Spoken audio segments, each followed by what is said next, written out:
Hey everybody, welcome to Sama.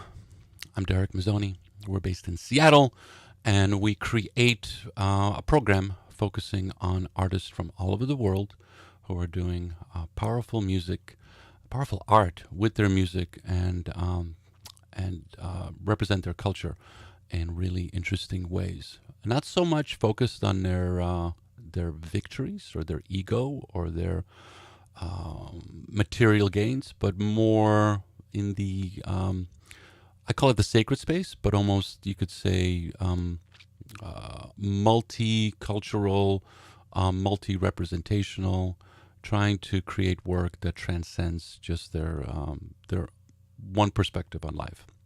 I know it's broad, but if you go deeper into some of our past shows, and as you spend time with me here as we interview our guest today, you'll get it. You'll get it. It'll make perfect sense to you.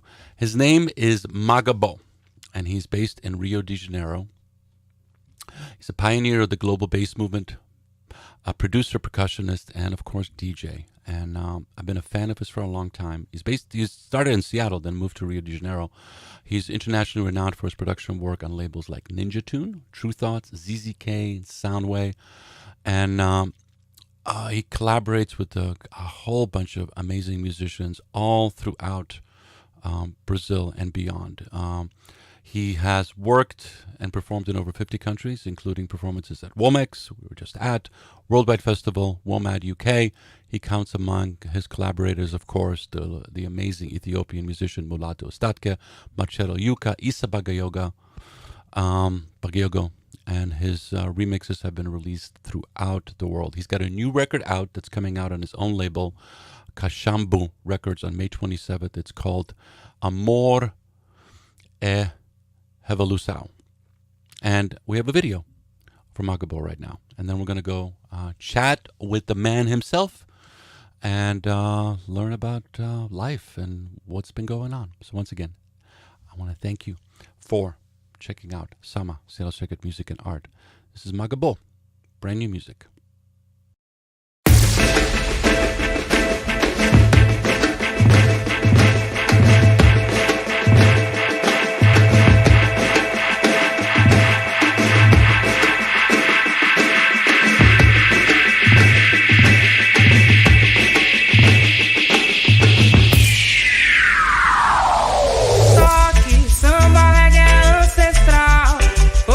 Sobrenatural que veio de Salvador.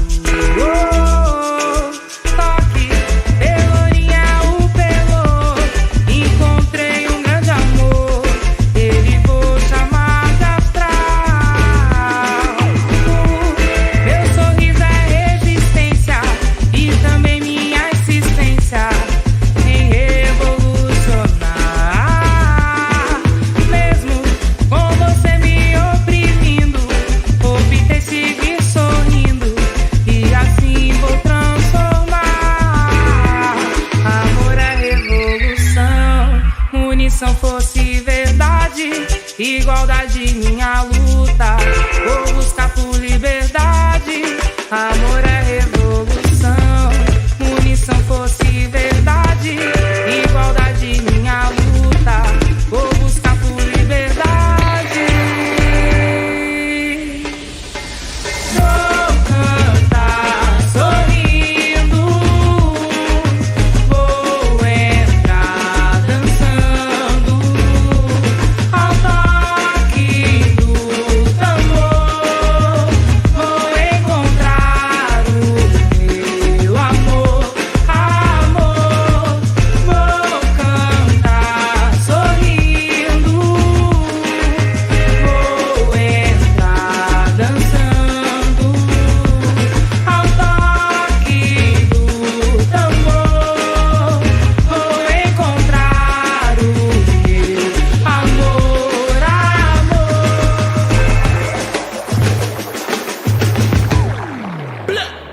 Essa é pra você, essa é pra te levantar, pra te fortalecer. Salve, salve, mestre Moa do Catende, salve Arateto Olodum. Salve Eliaê, salve mestre Jackson, salve Corinthians de samba reggae. Tem o poder de fazer acontecer, de regar, de fazer crescer as flores e os espinhos que nascem no gueto. Hora da libertação, liberdade para o povo preto. O segredo é não ter medo, libertação, irmã, irmão. A vida é movimento, energia ancestral, África nos fundamentos. Salve suas forças, liberdade é lei. Esse é o som que vem do coração de cada canto da cidade. Esse é o canto da libertação. Amor é revolução, essa é a nossa verdade. Liberdade é lei, o tempo é rei. A vida ensina todos os seres. Ereis antigos meninos, meninas. Se você se incomodar, sai pra lá procurar seu caminho, que aqui vou passar, vou passar, vou passar, vou passar. Se você se incomodar, sai pra lá procurar seu caminho, que aqui vou passar, vou passar, vou passar, vou passar, vou passar.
Maga Bo.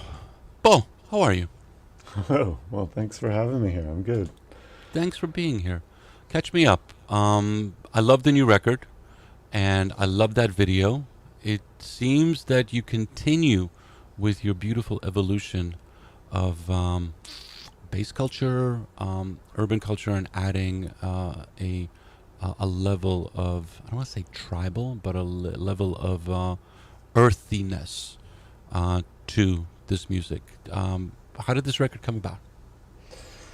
Well, yeah, as you mentioned, I kind of my objective in a lot of ways was over the years has been to combine traditional roots culture with sound system culture, and I grew up loving reggae music and dub music and dancehall, and I think my first real sort of traveling that I ever did by myself was to go to Jamaica. When I was graduated from high school. I think I was 18 years old, so that's been something that's really been close to my heart for a really long time. So the album is kind of really just a reflection of the things that I hold dear and that I love. So there's not a whole lot of other criteria beyond that's the basic criteria for me. If I love it, if it makes my heart beat faster, then that motivates me to work on it, I guess.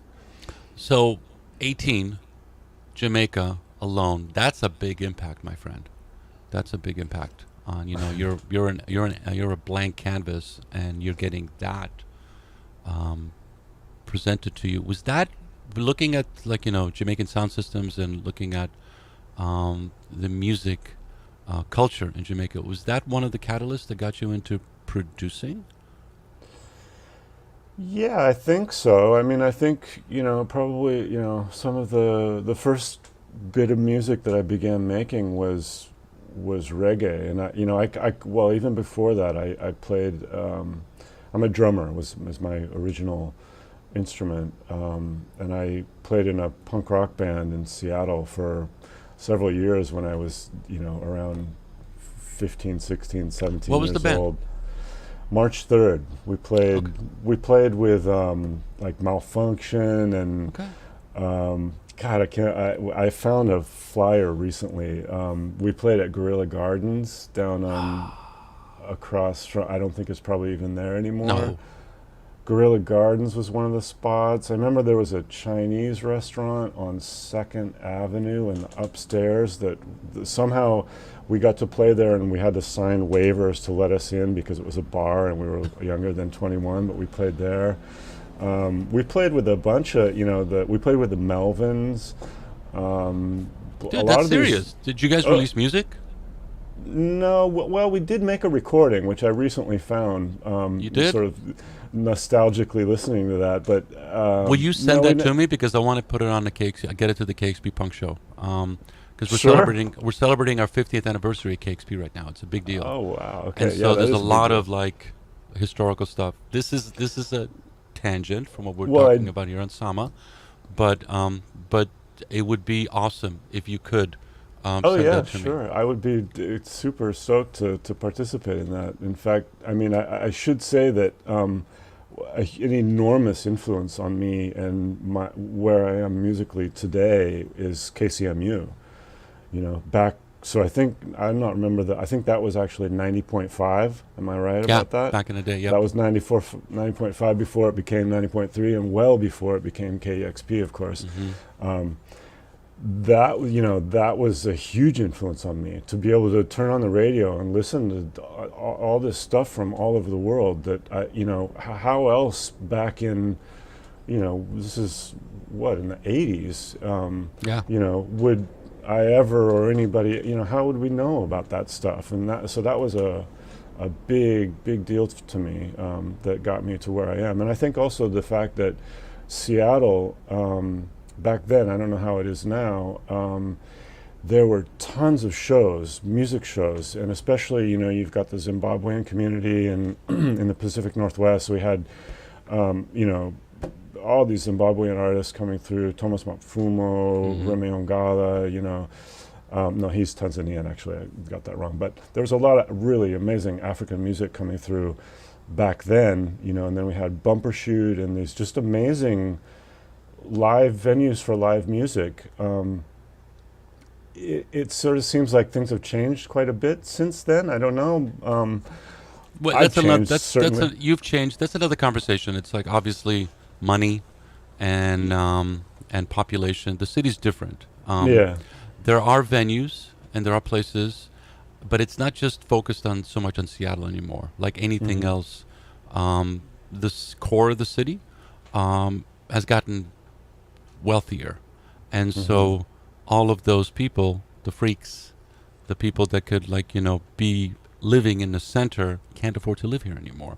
So they go out, and they're making stuff happen on the outburbs. And now we have a train situation here, so people can actually come in. But like anything else, it changes, and it does become interesting. But at that time, it was a golden age. It's a little. It could be a little too easy to fall into the world of Sadage, where it's just, oh, let me tell you, because I'm super excited about the stuff that's coming out right now. Yeah. And and also some of the artists, as an example, going back, like I want to keep talking about the work that you're doing. Some of the artists that you're putting on your record, some of the artists that you're working with, through this, your ability to produce with them is bringing their music to light. They would not have had a chance. It wouldn't be like Thomas Mapfumo, Remy Ongala, or anybody like that. Though they had the support system, be it labels or producers or etc., to get to leave their countries and come here. But some of the artists you're working with, they just won't. They don't. So this is a great way to elevate their music, to present their work. And as when I started my introduction with you, you don't just sit in a studio and make your own stuff. You can, and you have, but with Grupo Bongar, the first time we had you on Sama, you go out there and you collaborate. You work with these artists and you find a way to present and elevate their music. Might be another word for it, but it does feel like an elevation. It's like, no, some people might go like, that's a little too tribal, that's a little too folkloric, that's a little too rootsy. You bring it in and you wrap it in a package without taking away the essence of it. And that's the super important part to me, is that you don't just like pull a sample and loop it. Oh, that's interesting. It feels like you're weaving you're weaving something together. I don't want to say a tapestry, but you're weaving a piece where all of these parts are just as important. And that's the thing that I want to stress with people who might be getting turned on to your music. Global bass is a powerful movement, and it's growing, and it's in a really interesting new way where traditional and indigenous world global music falls into a place that could be a preset. It's like, bang, here's this sound, but you do it differently. You've always added a level and I'm not blowing smoke up your ass. This is an honest appraisal. You do it with a sense of honesty, and you do it with a sense of craftsmanship. That's not just workmanlike. You're actually thinking of it from an artistic perspective. And how does this song? I always love listening to your music and hearing your records because I love your curatorial capability, and you weave it with a sense of with your production chops. So it has your own sound to it. It's not like you're we're a fan of Giles Peterson. He's a great selector, but he's not a producer. You've pulled some stuff in and then added a level of like, okay, now I'm going to add my ability to produce something. It's like, this is kind of a weird analogy, but it's like you're a good chef. It's like I can get this, but with yours, it's your own. It's a different kind of recipe. And even though it might be eggs, it's your eggs, and I'm really interested in your eggs. This is going in a weird direction, but you do a good job with this, and it's evolved. And I want to know a bit about your process. How did you go from, I'm playing these places, I'm playing these clubs, I'm on at 4:00 in the morning, and I'm just going to bang it out, to creating much more complex, sophisticated, yet, dare I say, even more simplistic music? What's the process? How did you do that? Well, I think in a way it's kind of it's involving in multiple different directions, kind of all at the same time. I think I think in the beginning, this kind of mix of the roots with the digital, with the sort of synthetic, with the organic, or with the urban, with the natural. These are all sort of dichotomies that I find really interesting, and personally, on a personal level, I'm constantly bouncing back and forth between them. I love New York City. I love London. Big cities, and the kind of the sort of Babylon, millions of languages and people and sort of energy, and I love that kind of sort of energy. I don't mean like Babylon that cuts down the ganja trees, by the way. Yeah. It is Babylon,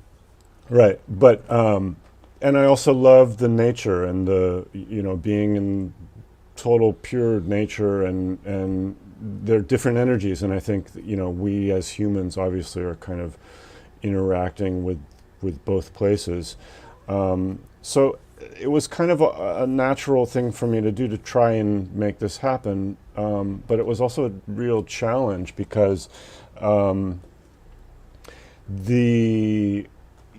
you look at the roots sort of folkloric music scene, there's not a lot of leeway to be including 808 kick drums in folkloric music. The people that listen to that are not real. It's not part of the tradition.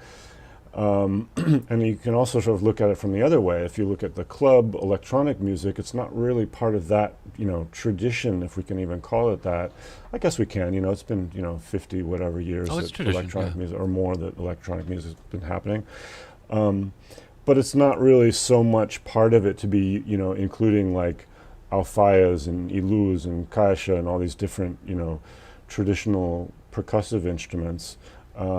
So for a long time, I really sort of found myself in this no man's land limbo, where like it was like hard to get a gig with the roots traditional people and hard to get a gig with the electronic people, but that was what always really kind of turned my crank and made me excited about things, about music, and so I continued pursuing it. And I think a lot of other people had similar experiences over the last 2 decades or so, and this has been something that's kind of been growing. And I think kind of along with all of that, one of the so I'm you know I come from a middle class background. I'm a white male American citizen. I'm also Brazilian citizen now, and I have come essentially from a place of privilege, and to be able to work with music which is the manifestation of cultural resistance and that has been created by brown people all over the world is a privilege and a really big responsibility. So that was always something really important to me, to address that from the very, very beginning, and and in a musical way, for me to be like grabbing loops or sounds of this or that from traditional cultures and just slapping that over the top of a 4/4 house beat is kind of, that's basically pulling something out of context and putting it into a totally new context, and not really bringing any of the information or the depth that originally contained. And that wasn't interesting to me ever. It probably would have made it a lot easier for me to get gigs along the way or whatever, but that was to me sort of sacrilegious, essentially, because the rhythmic cells that I'm working with, and especially in Brazilian music, the rhythmic cells are very, very specific. And if you start getting into candomblé or more spiritual situations, contexts, these rhythmic cells become even more complicated and even more specific. So you'll have a very, very specific rhythm for a specific prayer or something like that. So the song opens my new record, Axé Pro Bará, is an example of that. It's a very specific drum rhythm that goes with that prayer. The prayer is, when I recorded with him, he asked me not to modify the arrangement of the prayer, because if I modified that, which is a very common thing as for DJs, so we eventually remixed it, but the guys that remixed it, they know about that. They were very aware of all of that, and so we kept it intact. And so that's kind of how I try to approach all of the music that I work with, that it's, to be respecting these original rhythmic cells which have been developed over, who knows how many hundred thousands of years. They're that way for a reason. And so what I want to do, my job is that I want to fortify and build that up, and I want to contribute, I want to maintain that and conserve it.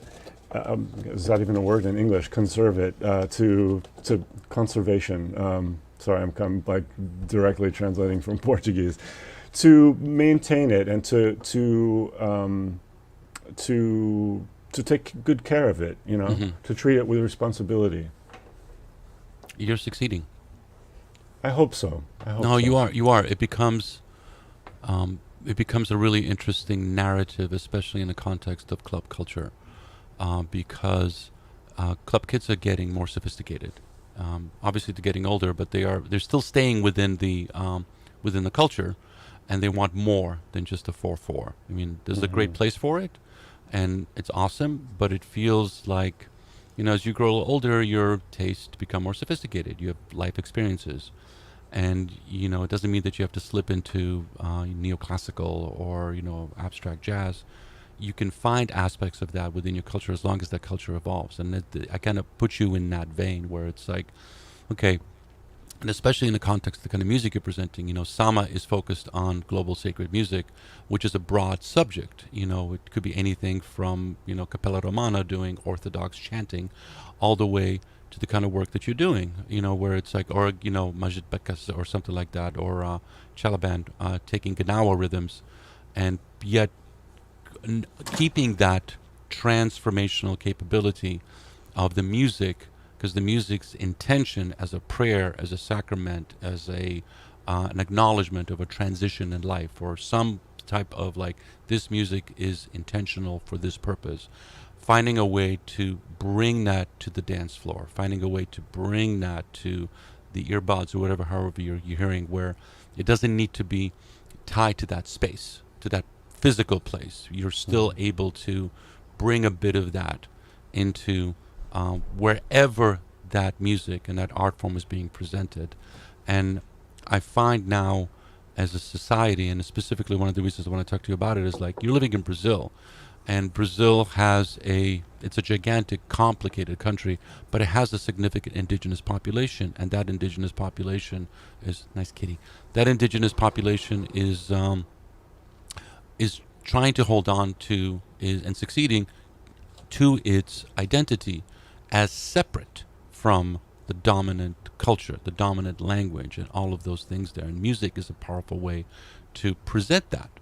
As it's a way that's easily digestible by other cultures, and it's like language, music, art, cuisine. These are the things that give a buoyancy, a life to other cultures, and we can learn from those as we are dealing with, obviously, environmental degradation, political upheavals. All of those things are a way for us to look at how we're living our lives. And obviously it's not sustainable. Where do we learn from others? And I had a long chat with Lucas Santana at Portugal and Womex about this, and he was bringing up the learnings that he was getting from the indigenous populations, indigenous learners, indigenous teachers in Brazil, that have, in like places like Salvador de Bahia and others, where you're learning another way to live. And it's not an academic way where, like, you go to university and I'm going to learn about these cultures. You pick it up through different ways. And I find that musicians and producers can play a really interesting role where they present this to their fan base, and it's kind of like enveloped in a really intriguing way where you're expecting something, and then suddenly you're like, wow, I'm in a new place right now, I'm learning something new.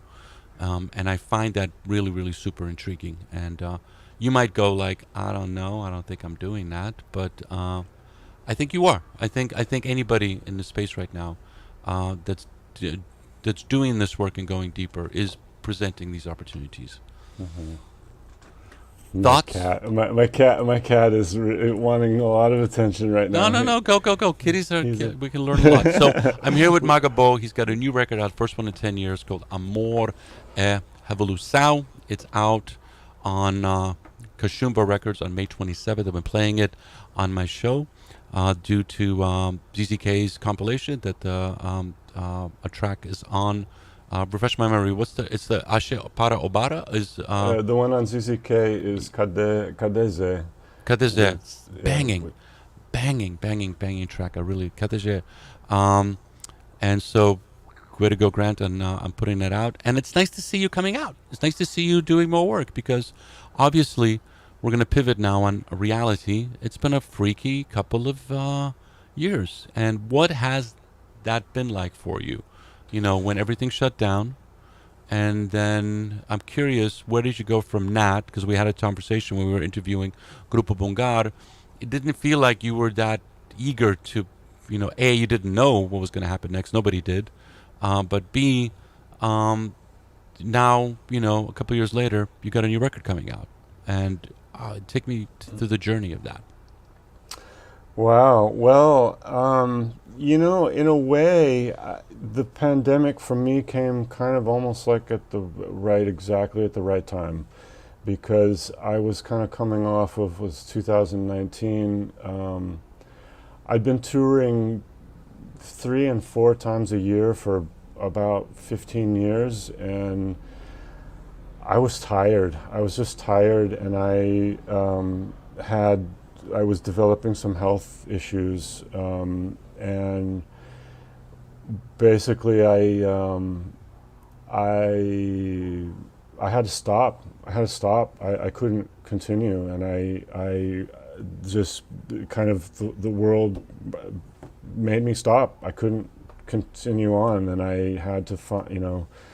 find other solutions, find other stuff. I did a bunch of work that not at all music related over the last 2 years just to pay the bills and keep myself going. I didn't really have any choice. I think I had 4 international tours that had been, that we had set up that would have happened in 2020 and 2021. Everything was canceled. I lost everything. So that was a particularly difficult moment, challenging moment. And I feel, but I feel also very grateful that, I was able to somehow figure things out and, keep going, pay my bills, and take care, work on my health issues, and to be able to just kind of basically be at home and focusing on myself, my own little world, my family, my life here, and not really, I got off social media. I had, this is also coming after, we had Bolsonaro was elected here, which was, has been really active politically, demonstrating. We did a lot of work going and trying to get the vote out and this sort of thing. And I was just burned out to the point it was too much. All of it was just too much. And so to sort of have the world, the universe present to you an opportunity to just slow down and just focus on my own, spiritual, mental, emotional, physical well-being, and to be with people that I love and be able to get better and sort of transform was an amazing privilege. I mean, it sucked. It was horrible, but it was the best that it possibly could be. And so through that whole sort of experience, I think when having to deal, when you're confronted with your own personal mortality and your own personal physical limitations,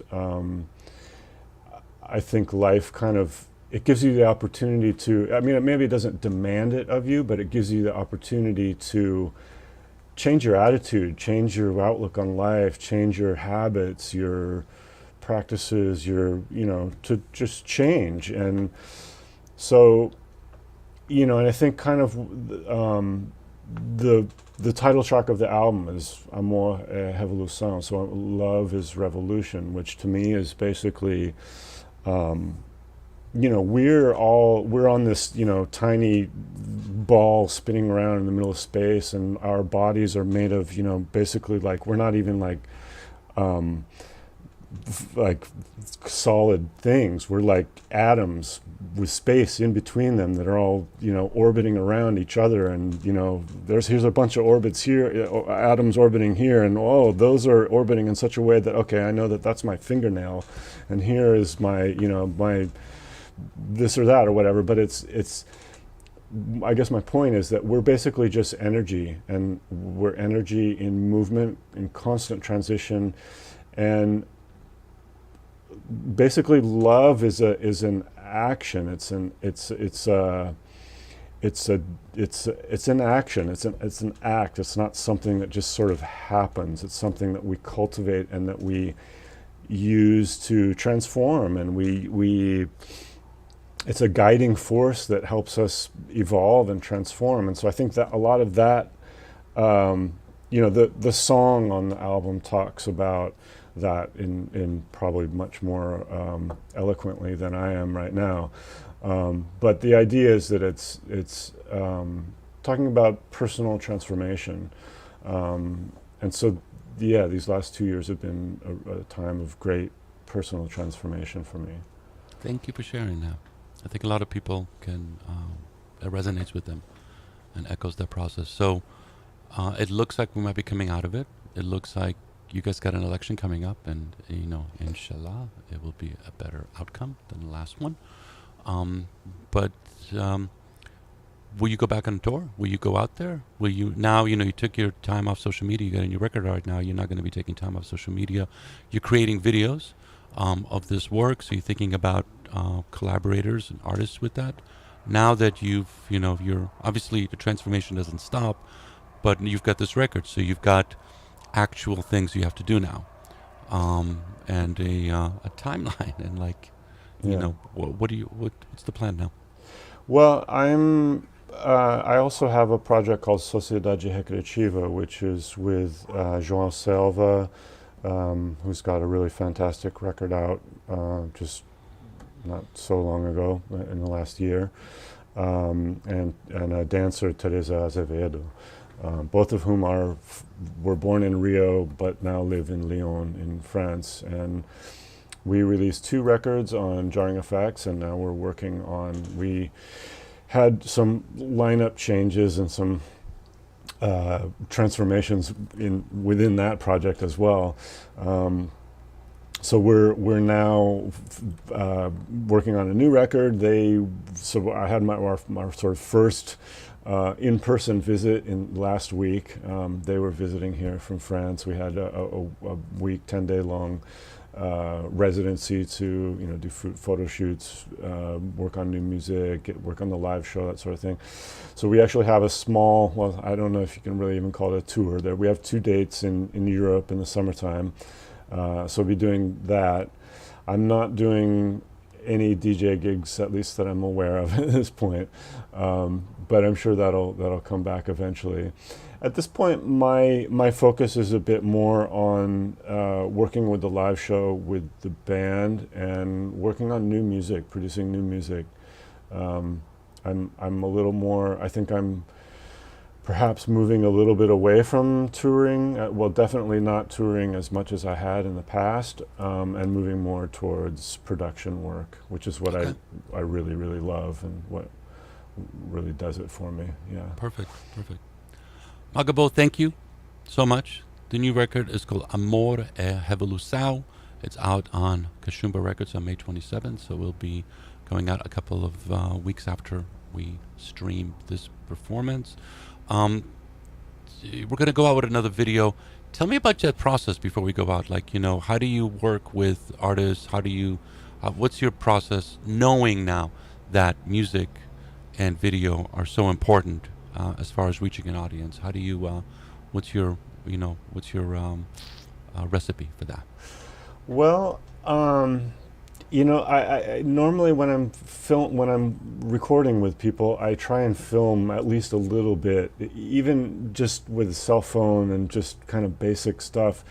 So I'm sending you guys some of that stuff so you can check out what that looks like. And for me, that's the kind of thing that I love, seeing stuff like that, especially with other artists, and behind the scenes kind of unproduced kind of raw material is really interesting to me. I initially had imagined getting a lot of that material and creating something for this album. I ended up I don't know why I didn't do it.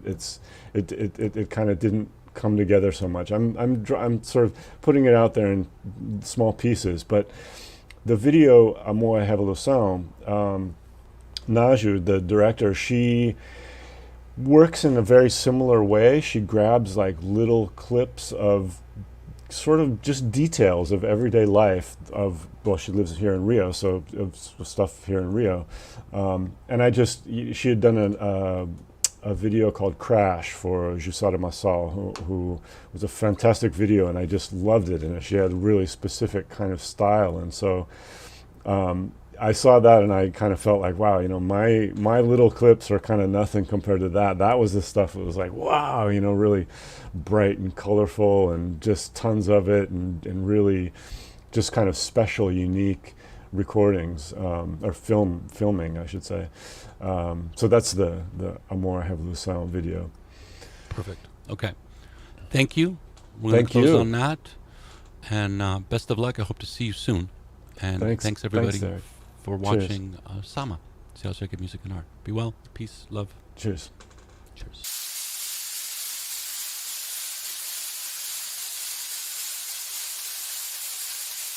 Ô mãe, cadê Zé?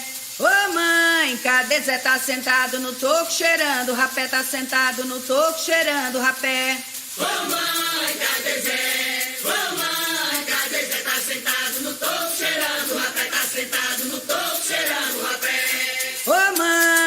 cadê Zé? Ô mãe, cadê Zé? Tá sentado no toco cheirando rapé, tá sentado no toco cheirando rapé. Ô mãe, cadê Zé? Ô mãe, cadê Zé? Tá sentado no toco cheirando rapé, tá sentado no toco cheirando rapé. Ô mãe, cadê Zé? Ô mãe, cadê Zé? Tá sentado no toco cheirando rapé, tá sentado no toco cheirando rapé.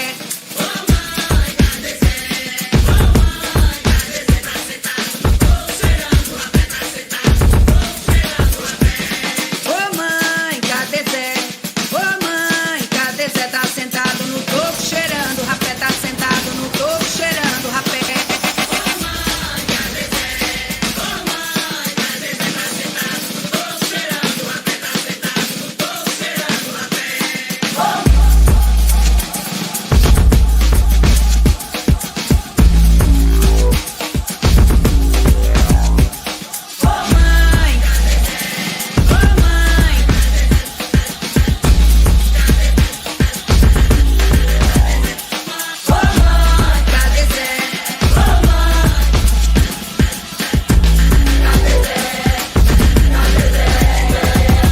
mãe, cadê Zé? Ô mãe, cadê Zé? Tá sentado no toco cheirando rapé, tá sentado no toco cheirando rapé.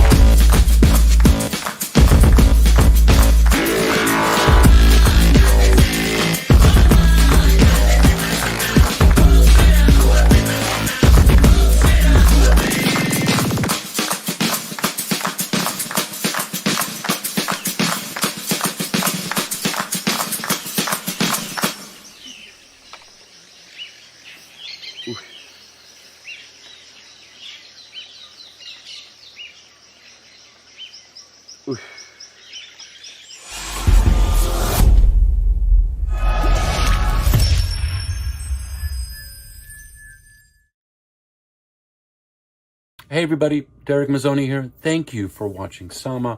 Please remember to subscribe, like, and share.